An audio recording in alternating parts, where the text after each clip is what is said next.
The anime begins with a girl reflecting on how she was once named Alicia, but now finds herself as a young girl with black hair and golden eyes. She is the only daughter of the powerful William noble family. Just yesterday, she was someone else entirely, and now with certainty she knows she has been reborn as a villainess. Determined to live up to this new identity, Alicia decides that she will become the greatest villain in history. Upon leaving her room, she greets her maid with a cheerful "good morning," surprising the servant as this is something Alicia had never done before. Alicia, however, quickly acknowledges that this is due to her never rising early or greeting the maid in the past, but she vows to change that from now on. Next, Alicia heads to the library to begin studying. She realizes there is much she must learn if she is to truly embody her role as a villainess. In addition to knowledge, she understands the need for physical strength. With that in mind, she seeks out her older brother William Albert and greets him, once again surprising her family with her new behavior. Albert notes how unusual it is to see her awake so early, but Alicia then requests that he teach her swordsmanship so she can become stronger. This request catches not only Albert off guard, but also their other two brothers, who assume it must be one of Alicia's passing whims. However, Albert agrees, but on the condition that she first proves her physical strength. He tells her to do 100 push-ups and 50 sit-ups every day for a week. If she can manage that, he'll begin her sword training. Undeterred by the challenge, Alicia confidently accepts. Later in the library, she realizes that while she needs to work on her physical strength, she should also learn magic. The William family, being one of the 5 noble houses, excels in dark magic. Magic in this world consists of elements like darkness, light, water, wind, and fire. However, when she searches for magic books in the library, she finds none. Instead, she shifts her focus to learning about plants, medicinal herbs, and other elements beyond magic. Alicia then throws herself into physical training, managing to complete 50 push-ups on her first attempt, though it is a struggle. Still, she resolves to keep going so she can finally learn sword fighting and move one step closer to becoming the greatest villainess. The next morning, she eagerly resumes her training and is astonished to find the exercises much easier. She suspects that the nature of this new world may be responsible for her sudden improvement. In no time, Alicia is able to perform 500 sit-ups and 300 push-ups effortlessly. Her growth in strength and speed amazes her, and she begins to master both swords and magic at an impressive rate. However, she wonders why the original Alicia, the character from the game she once played, was never able to accomplish anything. The following day at breakfast, her family continues to be baffled by her sudden change in behavior. Concerned by how early she now wakes up and her newfound discipline, they question her. Alicia, however, brushes off their questions, simply telling them it's a secret. In the courtyard, Alicia prepares for her first day of sword training. As she walks, she notices a young man with fiery red hair, Lord Eric, whose family, the Hartsons, specializes in fire magic. She also meets Lord Finn, a young man with golden hair who wields light magic, and a representative of the Curtis family, a young man with green hair who specializes in forest magic. Finally, a young man with gray hair, Lord Gale, arrives, a user of wind magic. Among the group is the Crown Prince, Duke, the only son of the royal family, who controls water magic and exudes a different aura from the others. Realizing this is her opportunity to make an impression, Alicia approaches her older brother, and the other young men take notice of her. They are surprised by her beauty and poise, even her young age. Alicia greets them with perfect politeness, determined not to be seen as a poorly behaved child.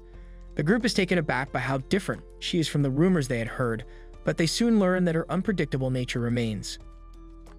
Alicia, eager to start, asks her brother to start training her.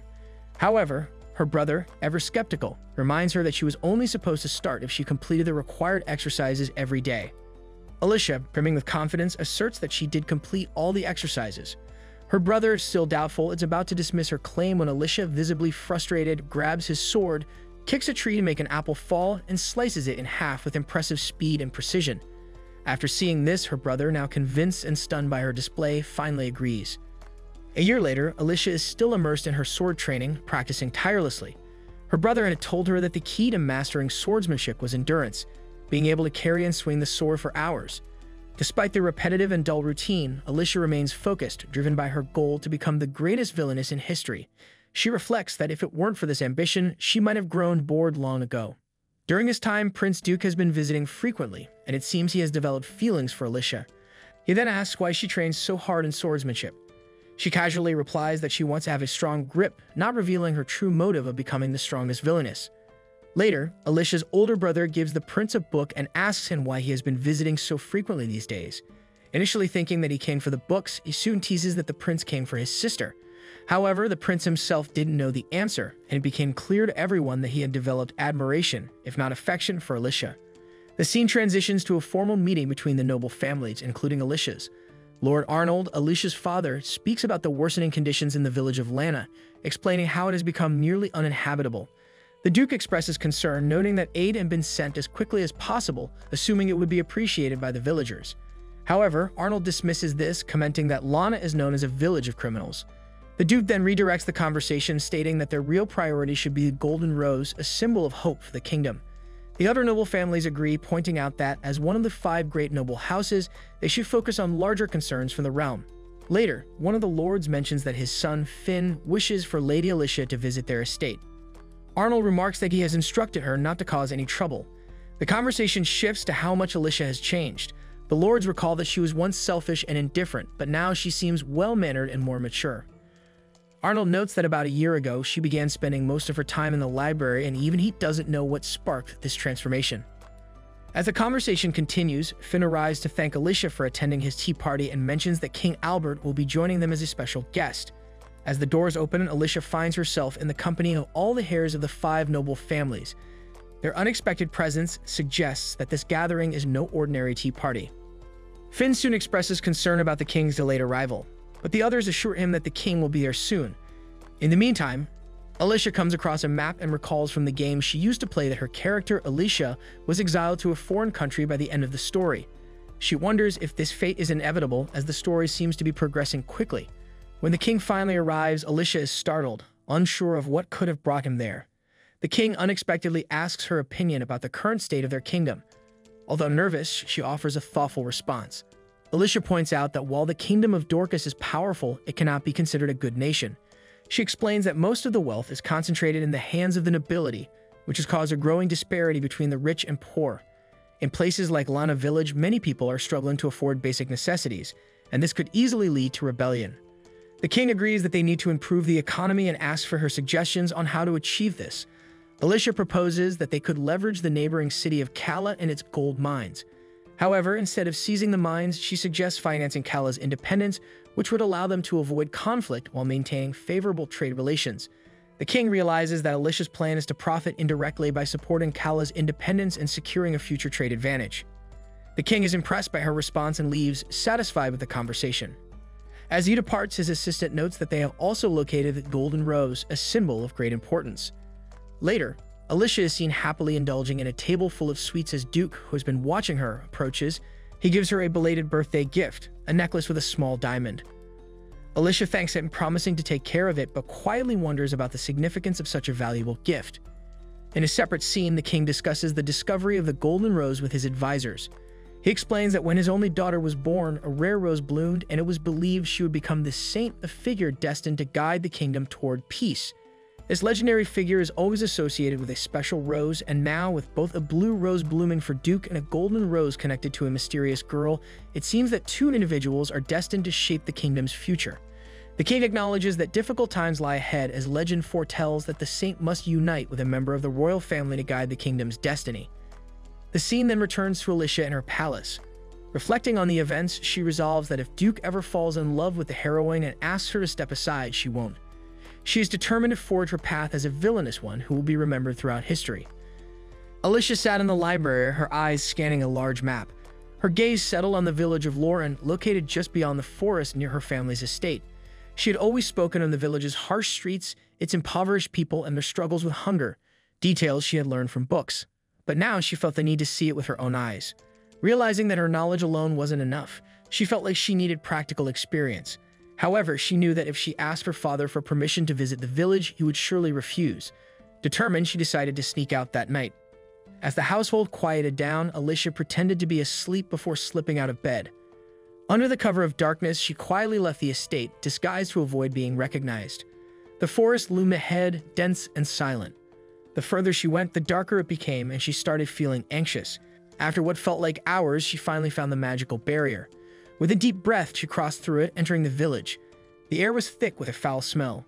Not far ahead, she saw a man lying on the ground. Suddenly, she heard footsteps behind her, and a voice asked what she was doing there. Startled, Alicia turned to see a man standing behind her. He had a gentle demeanor, his presence oddly comforting despite the dark surroundings. He introduced himself as Will and invited her to his home. Apologizing for having nothing to offer her to drink, he asked what had brought someone like her to Lauren. Alicia hesitated but was surprised that Will had immediately recognized her as a noble. When she asked how he knew, he explained that it was in the way she moved, her scent, even the sound of her breathing. He shared that he used to work in the royal palace until he was exiled after a disagreement with a high-ranking official. As punishment, he had been blinded and sent to Lauren, where he had lived ever since. Alicia was taken aback by his story, unable to believe that such cruelty could be inflicted upon someone so wise. They continued talking, and Will shared his thoughts on history, telling her that knowledge is meant to be used to improve the future, not just to gain power. Impressed by his wisdom, Alicia confided in him that she aspired to become the greatest villain in history. As she prepared to leave, Alicia promised to visit him again. She had never met anyone like him and didn't want their newfound connection to end. 2 years passed, and Alicia continued visiting Will, all while diligently studying and practicing sword fighting. One day, her brothers, Albert and the others, asked if she wanted to join them on a trip to the city. She agreed, and as they wandered through the bustling streets, she remarked that she wanted to learn how to ride a horse. Albert quickly dismissed the idea, reminding her that it wasn't appropriate for girls to ride horses when carriages were safer. They continued exploring the city, eventually visiting a plant shop. The shopkeeper, Paul, greeted them warmly, and Alicia introduced herself as Henry's sister. Paul explained that his store primarily stocked medicinal herbs and tea. Alicia was surprised to learn that he was a noble, though of a lower rank. Paul explained that his family specialized in forest magic and had a long tradition of working with plants. As he showed her one of the herbs, Alicia quickly identified it as a rare plant known for its healing properties. Paul was impressed by her knowledge, but Alicia, playing the role of the villainess she had been perfecting, responded arrogantly. Paul, however, only smiled, which left Alicia puzzled. She had expected him to be offended, but his easygoing nature took her by surprise. Later, they met with Prince Duke, who became jealous that Alicia had gone on the outing without him. He insisted that next time she must go with him. During their conversation, Alicia mentioned wanting to test for sword training, but her brothers immediately shut down the idea, citing her age and gender. The prince, however, supported her, urging her brothers to let her try at least once. Still, they refused, dismissing her dreams of swordsmanship as unsuitable for a girl her age. Alicia, frustrated by her brother's refusal to let her participate in sword training, stormed out of the room after declaring she wouldn't return unless given a proper reason. As she walked through the palace halls, she overheard her brother discussing her stubbornness with their father. They spoke about how they couldn't keep saying no to her forever, knowing she would eventually act on her own. Her father mentioned that there was a reason they couldn't tell her the truth yet, but Alicia interrupted the conversation by bursting into the room. Shocked, her brother and father asked if she had been eavesdropping. Alicia demanded to know the real reason behind their decision.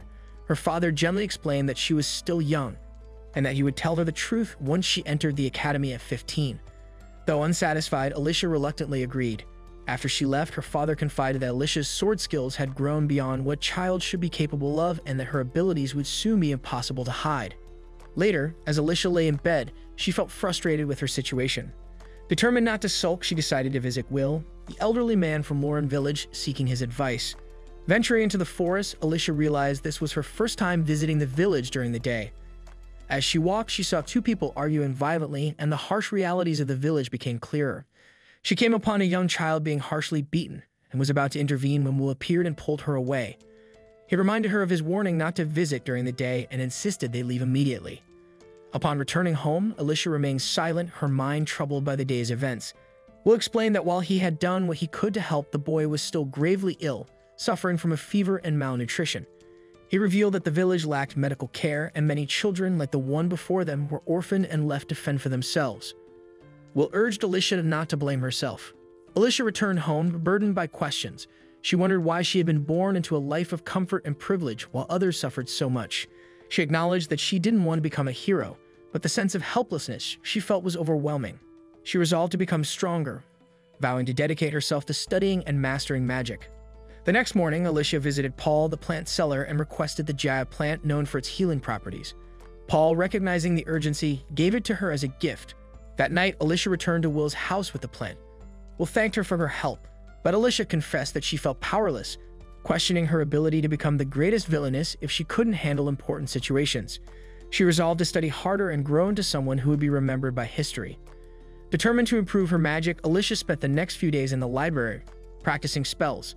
To her surprise, she discovered a hidden section filled with advanced magic books. She eagerly began studying, pushing herself to new limits. Although she successfully mastered telekinesis, she felt drained from the intense training, her body exhausted from the magical exertion. One day, her father came to inform her that the king had arrived along with his son, Duke. The king wished to hear her story again, and Alicia, though puzzled by the request, greeted him. During their conversation, the king asked her if she loved the kingdom. Alicia boldly voiced her disdain for the preferential treatment of nobles, criticizing the hierarchical system that allowed the least competent individuals to hold the highest positions. She argued that magical power and political authority were separate things, and that many talented people had been overlooked because of the kingdom's rigid structure. Her candid words angered the nobles present, but the king appeared intrigued. He asked if Alicia was prepared to lose her status by voicing such opinions. Alicia replied that she didn't mind, as she considered her noble birth to be a mere stroke of luck. Her desire was to secure her place based on merit, not privilege. After the meeting, Alicia left, exhausted from the intense exchange. As she walked, she collapsed, weakened by a sudden fever. Duke rushed to her side, carrying her to her room. When she awoke, still feverish, Duke asked if she had taken the medicine prepared for her. Without responding, Alicia remained quiet, and Duke, in a surprising move, drank the medicine and transferred it to her mouth. The next day, Alicia wakes up to realize her fever has passed. As she recalls how Duke kissed her, she becomes flustered but brushes it off, thinking he only did it to save her life. Wanting to meet the heroine, Alicia assumes she must have already enrolled in the academy, so she decides to sneak onto the campus. However, she quickly gets lost and considers asking for directions, but knows she'll be thrown out since she's not supposed to be there. Just then, a girl suddenly appears behind her, asking if she's lost. She introduces herself as Liz Cather. Alicia finds the name familiar, and when Liz mentions that she's a commoner whose family owns a bakery, Alicia realizes she's the heroine. Liz kindly asks where Alicia is headed, and when Alicia says she's looking for the school building, Liz offers to guide her. As they walk, Alicia notes that Liz entered the school on a scholarship, but the nobles never treat her well due to her commoner status. Although Alicia knows she's no match for Liz now, she's determined to become her equal.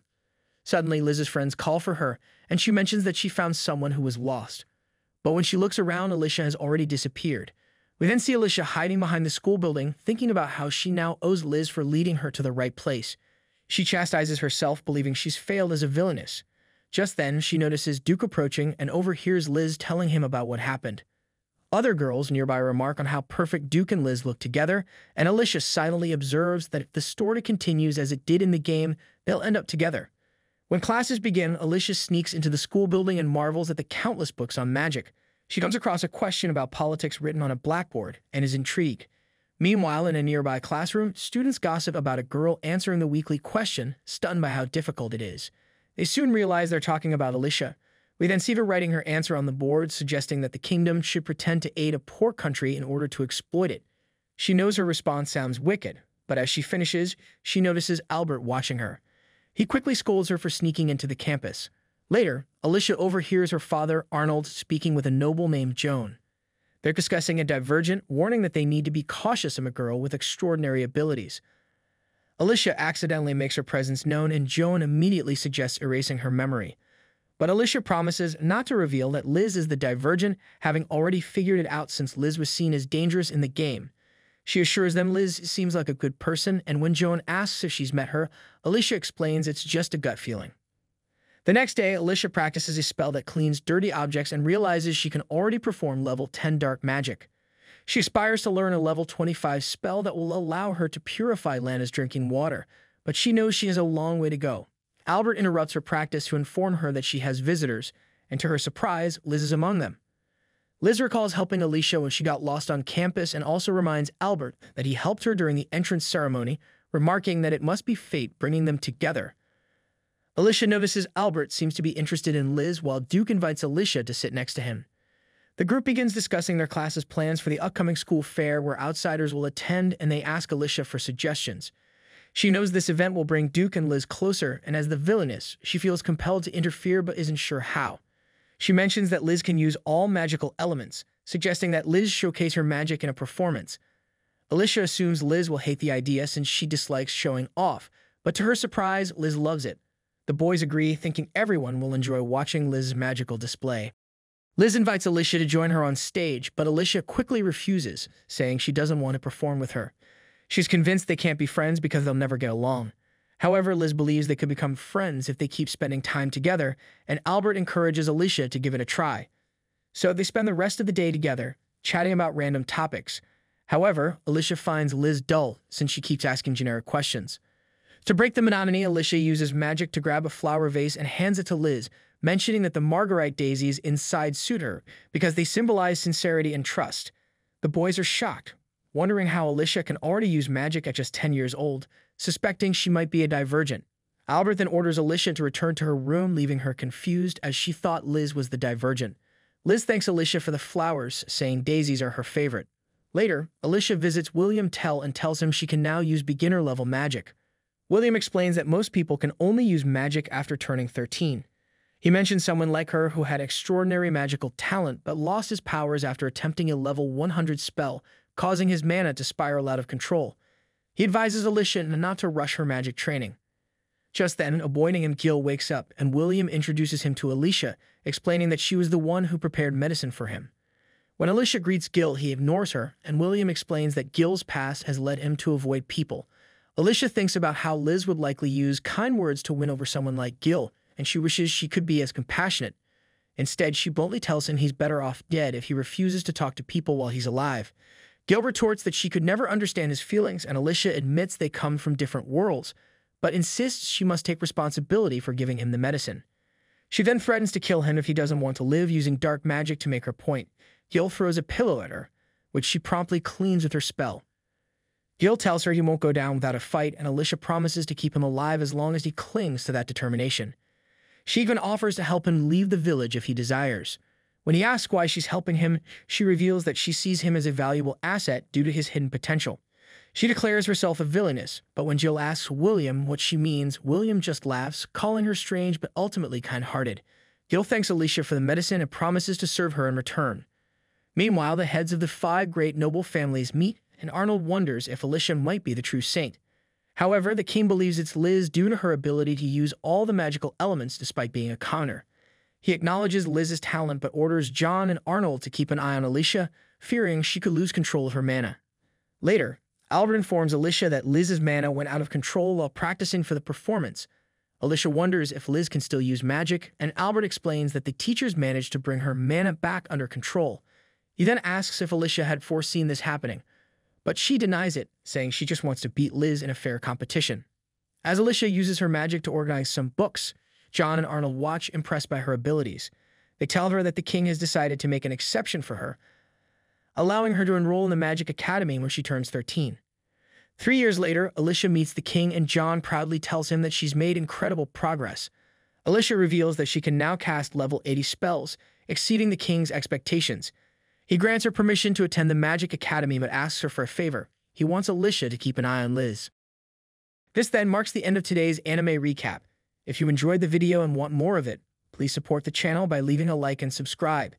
Let's help us reach our current goal of 20,000 subscribers.